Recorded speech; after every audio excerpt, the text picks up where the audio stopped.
Phansi ngabasithengisayo phansi. Phambili ngeke people's lawyer phambili. Phambili ngoshabangu the people's lawyer phambili. Amandla. Amandla. Inkululeko. Comrades, the members of the media are blocking me from talking to you, so I'll try to shout. We came here this morning with a clear understanding that white journalists who are racist have no right to be racist. They want to use and abuse these courts to say they have a right to be racist and they have a right to cover up corrupt activities of white monopoly capital. We have in our papers provided 3 examples just in the past 3 weeks of how white monopoly capital has been corrupt and white journalists have totally made sure they don't write about that. Our people don't know, for instance, out there that the DSTV, which is owned by the same company which hires and has employed the chairperson of Sanef, has been found to be corrupt. DSTV is a corrupt entity that takes money from the subscribers. It has actually admitted to the Competition Commission and has paid a fine. They are not writing about that. They are not writing about the 4.3 billion rand which was stolen corruptly from Treasury under Pravin Gordhan, because Pravin Gordhan is their man. Pravin Gordhan is a house Negro. Now let us deal quickly, comrades, with the fact that tomorrow we are coming back here at 12 o'clock. Our lawyer put a very good fight to show that BLF is an anti-racist organization, and in fact, we are not going to tolerate racists. It is up to the white judge, a white judge, obviously like all white people in this country, comes from a framework of thinking which put whiteness first. So our faith is in the white judge now. At 12 o'clock, the white judge is going to come tomorrow with a judgment. As Black First, Land First, we did not have any trust in any white person. Will this judge come tomorrow and be fair to us? When have white people been fair to black people? When have white people been fair to us? Today here, we must also make the point about the black journalists. Black journalists are captured by white monopoly capital. But comrades, black journalists are slaves in the plantation. Black journalists are an oppressed, terrified group of people. Black journalists are being used by white monopoly capital because that's who they work for. We know for a fact that, for instance, our sister we love, Mahlati Gallens, work for Media 24, which is basically owned by Koos Becker, and we know that Koos Becker owns an entity which is Naspers. Naspers is a colonial, racist, pro-apartheid entity that has justified apartheid and racism. The money Naspers has is money stolen from us. And they build that entity. Today, Media 24 is able to hire our sister, put her in front to attack us. We have no beef with black journalists. All of them, including those we call Askaris. Our job as Black First, Land First is to protect black journalists, but to also free them. Once we destroy white monopoly capital, then we can have free media. Then black journalists can tell the truth. Right now, black journalists have no possibility to tell the truth. We must send also a message to Karima Brown, to Eusebius Makeza, to Ferrell Hafeji, who are not African like myself. These people suffer from identity crisis. Comrades, white people are very vicious with their colonialism. In South Africa, they said white people first, Indians second, coloureds third, and they put Africans at the bottom.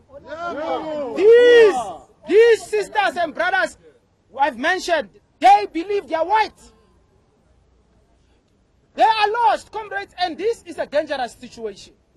In Haiti, when we black people fought against slavery in Haiti in 1804, We defeated Napoleon and the French, but at a very high cost, because people like Eusebius Mckenzie, Ferrell Hafeji, Karima Brown, who don't subscribe to blackness, sided with slavery. In Haiti, our struggle took much longer because those who suffer from an identity crisis, like these black journalists I mentioned, sided with the enemy. We are not calling them enemies. We have no intentions as Black First, Land First to protest at all against any black journalist. But see what the white system has done.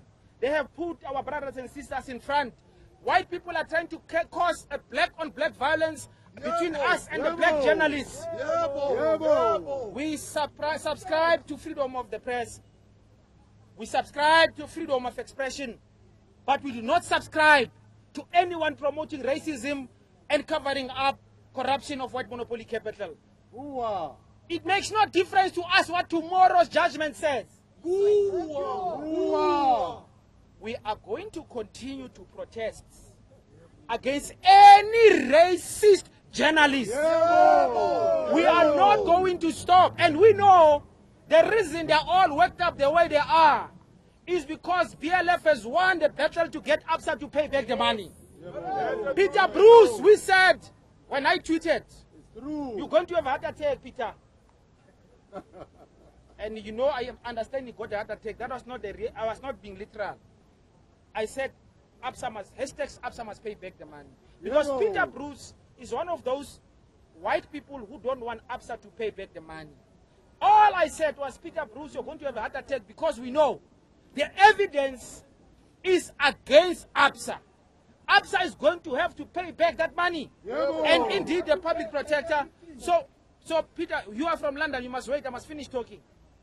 Now, let us deal with one thing here. Some black journalists also are wearing in black. Let us explain something. White people can afford to wear black one day. And they say to black journalists, also you must wear black. We are black every day. We suffer racism every day.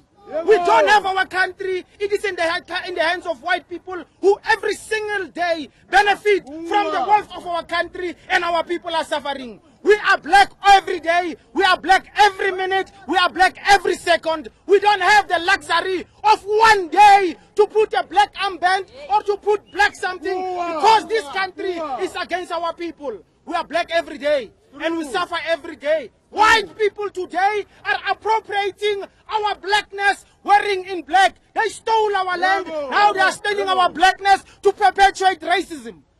We're not going to allow it. We are not. Blackness belongs to us in the same way that the land belongs to us. White people are thieves and colonialists and genociders. They have not asked for forgiveness. They have not returned our land. They can ask us questions about our country. We, victims of these people, they live in the suburbs, in the northern suburbs. They live in big houses. They live well. We are trapped in townships. We are trapped in squatter camps. We are trapped in landlessness. We are trapped in poverty, which is caused directly by their own comfort. And they run to court because the courts belong to them in the same way that their law belongs to them. Black First, Land First is a revolutionary movement. We are going to end whiteness. Isolate. The Africa here too. Now we'll allow these people, who are some of them conveniently and hypocritically dressed in black, to ask us some questions. Could you explain your organization's relationship with the Guptas? There is no relationship. There is no relationship whatsoever. But let me ask you, you British men, you colonialists, have you actually asked for pardon for colonialism? You haven't. Have you paid reparation for colonialism? You haven't. And you come here, you ask me this question. Don't you think it's a bit of a problem? Let me explain something. In court today, all of you are listening there. All of you black journalists, including you, are horrified by BLF going to demonstrate at Peter Bruce's house. The president's house is always picketed, there's no problem. The Gupta's house in Saxon Old was picketed. Did you have any outrage? The Guptas, when they were actually praying, you went there through the DA, Save South Africa, and the media reported as if that's not a problem. So no, wait. So it is okay. Because you British because you are the white monopoly capital. You are worried about the Guptas because you believe the Guptas are organizing black people to take their wealth back.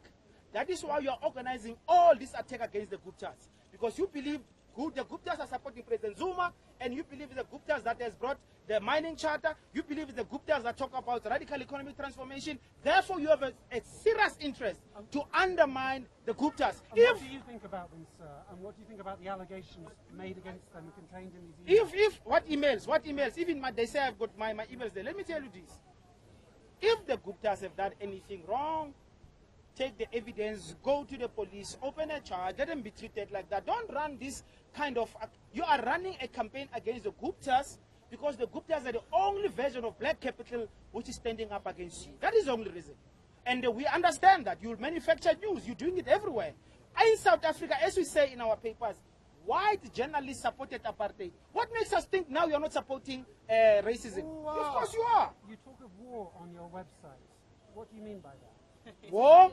There is war going on, can't you see? We are landless. We're poor. We die from poverty. What is that? Isn't that war? You know, in a year in South Africa, 17,000 black people die through violence in the townships. Why? Because you white people have put us in a conditions of subhuman existence. That is war. And just to be clear, in some of these emails that we've mentioned, there No. are next, from the Guptas. Next. I am going to ask money from the Guptas. I have no problem with that. Any other questions? If you have any questions, I am going to ask money from. We are going to ask money from the Guptas. Why mustn't we? Why? Julius Malema asked money from Johan Rupert. Johan Rupert, Malema asked money from Johan Rupert. You have no problem with that. Malema goes to London to meet a warlord, Robin Renwick. You have no problem with that. And hold secret meetings with him. You have no problems with that. If the Guptas have money to give us, in fact, we want that money because it belongs to us. So, any other question? What we want to be clear is this. We know that next week we're coming back to court also because ABSA is also putting an interdict against us. We are not going to be deterred by that. We are going to shut down ABSA until it pays back the money. Bell Pottinger. What do you think of their role here in South Africa?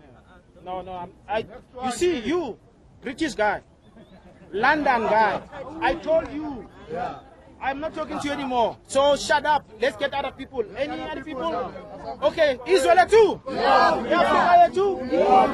Let's go to the office first.